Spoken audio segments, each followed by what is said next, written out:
Hey friends, welcome back to another video. My name's Emma Lefebvre, and we have officially reached the end of 2022. So to keep up with tradition, I am going to be giving you a list of some of my favorite things from this past year.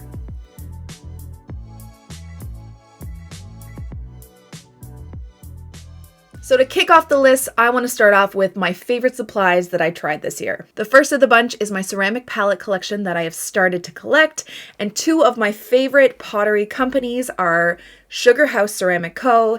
and Pottery by Eleni. I absolutely love using these things. I think there's something beautiful about using someone else's art for your own, and I just really like the handmade quality, and they're just beautiful palettes that kind of inspire me to keep painting. I will list both of them below so you guys can definitely check out their website. I also love how Sugar House Ceramic Co. is Canadian, and Pottery by Eleni, her stuff is just beautiful. I wish I was in the same country so it was a little bit cheaper with shipping, but I definitely suggest you check both of them out. Next on the list would be my acrylic gouache collection. Now, I haven't actually done a video on these, but I did purchase them for myself. The difference between acrylic gouache versus traditional gouache is that these are more like acrylic paint in the sense that you can't reactivate them with water, but I love the way they work and they still look like gouache. They have that really nice gouache finish and they're just really pretty and inspiring to use. So I'm hoping to do more videos on those in the future. The kind that I got are Holbein acrylic gouache, and they just have such a great selection of colors and I really, really like them. Next on my list would have to be my new brush shapes. Now, these are not available individually on Craftimo's website just yet. They are a part of our watercolor subscription boxes, but I really personally enjoyed trying out new brush sizes and shapes, things that I've never tried before. Like I had never tried a dagger brush before. I had tried a cat's tongue, painting more with filbert brushes. It's not something that I've done a lot on my channel just because I do want to try and keep my materials pretty similar throughout my videos, but experimenting with these brushes has been so much fun. So if you're not planning to buy the subscription boxes, that's totally cool, but I do suggest trying new brush sizes and shapes just to see what you can do with them. I've really enjoyed this. And then last on my list for favorite supplies, they're not really supplies, they're just kind of little novelty items that I've really enjoyed and I haven't shared on this channel yet. I asked for them for Christmas, which I still haven't received yet, so you're just going to get little snapshots from their website. These enamel pins from the Grey Muse. She has some really beautiful art and floral enamel pins that I'm kind of just obsessed with. So I ended up getting this keychain, which is the color wheel, for Christmas, which I made my husband give me sooner because I wanted it. But he also got me some artist inspired enamel pins from them and some floral ones that I really, really love. And I just kind of just love having them. So while that wasn't a big list of my favorite supplies this year, those were some things that really made me happy. Now I'm going to give you a list of some of my favorite books that I purchased this year, art books specifically. I have done videos on these, but I just kind of want to give you a rundown of some of my favorites of the bunch. I feel like I did purchase a lot, but we're just going to go through my top 3 plus 1. Okay, so this watercolor workbook by Sarah Simon, The Mint Gardener, is so fun to just do. I've been actually really enjoying books that I can paint in just because it kind of just releases pressure from creating my own stuff and just allows me to free my mind. So I really enjoyed working through this, the watercolor workbook. It's awesome. Definitely check it out. My second favorite book, if not just to look at, is Art Supplies by Uppercase.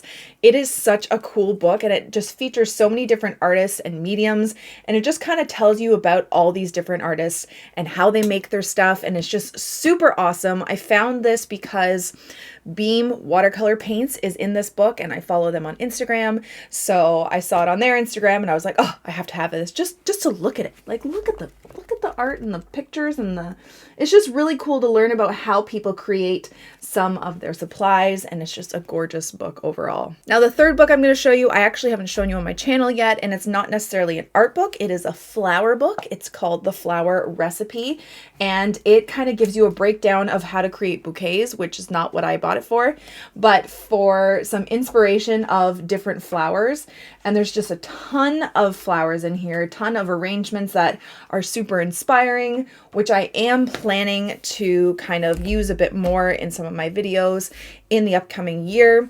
I saw this on Sarah Cray's Instagram, I think it was, and I was like, ooh, flowers, I gotta have that. So I am going to show you guys more of this in the new year, and if you haven't seen it yet or are interested, I would definitely check this out too. And then last but not least, this book is really great. It's probably one of my favorites, and I suggest everyone buys it because the author is really cool and pretty and smart and just, yeah, it's my book. This was a labor of love, and it was just released yesterday in the US as I'm filming this on the 20th. I think it's released at a different time in Canada, actually, which is funny. And then I think in the UK later on. But my book, one of my new favorite books. So if you have not seen the video of me kind of going through the walkthrough of the book, definitely check it out. I'm going to list everything below in the description. So yeah. Those are my favorite books of 2022. Okay, so let's talk about some artists that I have discovered this year that have become some of my favorites. Kicking off the list, Sarah Burns Art Studio. She does a lot of gouache landscapes and her stuff is just gorgeous. She also has a YouTube channel, which I will link. And it's just kind of been really inspiring to learn from her through gouache painting, which is something I really want to get into because I really love the way it looks, but have just not been able to really kickstart that. So she's been quite an inspiration to look at. Definitely check her out. Another one, Kristy Rice. We've become Instagram art friends. I just reviewed her book. She's super fun. I love her approach to art. It's just so freeing and fun. And if you haven't seen her already, definitely check her out as well. Another one, The Crafty Fox on Instagram. I will link her Instagram below.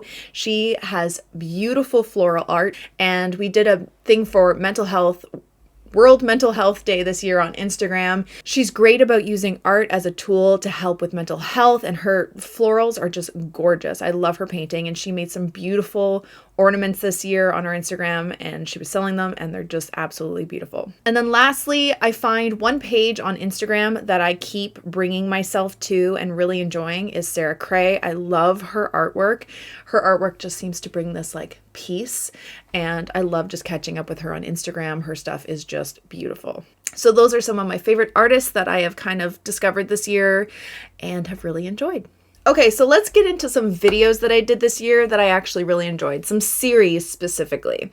So a big series that I did this year was the Monday Morning Watercolor Tips. I think I have 16 videos, and that was fun, just kind of approaching these videos, making them nice and short, perfect for a Monday morning, and just little tips of struggles that people were having. I really enjoyed doing these videos, and you guys seem to enjoy them too. I did say that I was probably ending that series, at least obviously for this year. I don't know if I'll pick it back up in January. It depends on how many suggestions of video topics I can get to, because I felt like I was running out of some. But that was a really fun series to do, and it kind of just gave me something new to do every week, and I really enjoyed that. So if you have any more ideas for that series, let me know, and maybe I'll pick it back up in January. Another series that I did this year was my monthly bouquet series. Usually each year I try and do some sort of series where I do a video each month. I think my first year I did birth month flowers, then I did a bullet journal, which I never finished because I got pregnant and sick. And then this year, which I finished, I did my monthly bouquets, and that was a lot of fun too. And then the people on my Patreon, if you were part of the 3rd tier where you get printables and tracing pages and art, I actually put together calendar pages that people could print off using those monthly bouquets. And then towards the end of this year, I got to actually sell the originals, which was really fun. But yeah, I do like doing something over the year, some sort of series. So if you guys have any ideas for what you'd like to see in the new year, some sort of monthly series, I would really appreciate some suggestions, as I feel like my brain has just kind of failed me in the past couple weeks. Burnout is a real thing. But yeah, let me know if you have any suggestions for that. And then the last set of videos that I really enjoyed doing this year were my 5-minute landscapes. I think it was because they turned out way better than I anticipated. I like to work fast anyways, as it is, and I feel like 5 minutes was a really good amount of time to kind of get this loose landscape that I always tend to go for but could never really achieve. And turns out I just had to put a time limit on it, and those were a lot of fun, and I feel like other people really enjoyed them too. So those were my favorite video series that I did this year. I don't know if I have any specific videos that I really enjoyed. I'll be honest, it was kind of a tough year, just mental health wise and just busy wise. I mean, you know, a lot went on, so I was just kind of jam-packed with a lot this year between Patreon and my book and other things, which actually brings me to my last list of not necessarily favorite things, but kind of favorite things, just big moments that happened for me this year. This was a really, really big year. So first and foremost, I had a baby. I had a freaking baby, and he's adorable and I love him. Little Miles, he is 8 months old now and a total joy. He is like the happiest little baby, most chill baby I have ever met. And it's just been a whirlwind of emotions and busyness, but also so much joy. It's been amazing. But yeah, I had a baby this year. Secondly, my book came out. I finished it just in time, right before I had Miles. It was down to the wire. I was super, super pregnant, super in pain. I could barely sit at my desk for long periods of time. But I finished it, and I can't believe it. I have a book released to the world. It's insane. Another big thing that happened this year, my Patreon. I kind of upped my game on Patreon by providing Zoom workshops, which is so fun because I actually finally get to talk to people face to face while teaching them how to paint. This is something I wanted to do for a long time. Actually, in-person workshops is what I wanted to do. But right now, with my life and how busy it is, this is the next best thing. And honestly, it's been so fun. So since July, I've been doing a monthly Zoom workshop through my Patreon. So if you don't know about that, you can go and check out my Patreon. It's in the link below in the description, and it's super fun because I get to chat and teach, and you know, I've been creating workbooks for each workshop, and that's been a lot of fun to do. And it's been a lot, but it's been great actually seeing people and talking and chatting and painting together. And then lastly, the subscription boxes I've worked on with Craftimo that are releasing in January.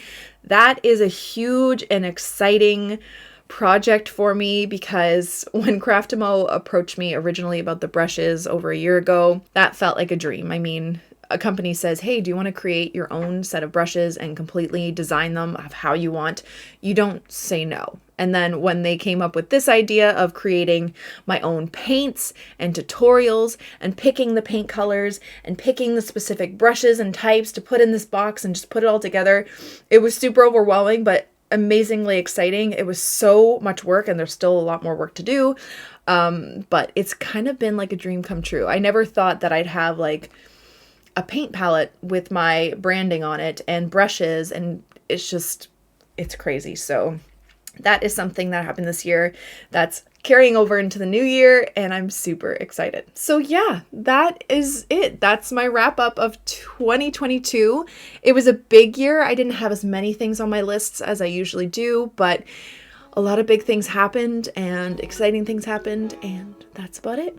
So I hope you guys enjoyed the video. Make sure to check out the description below for all of the links to everything I talked about here.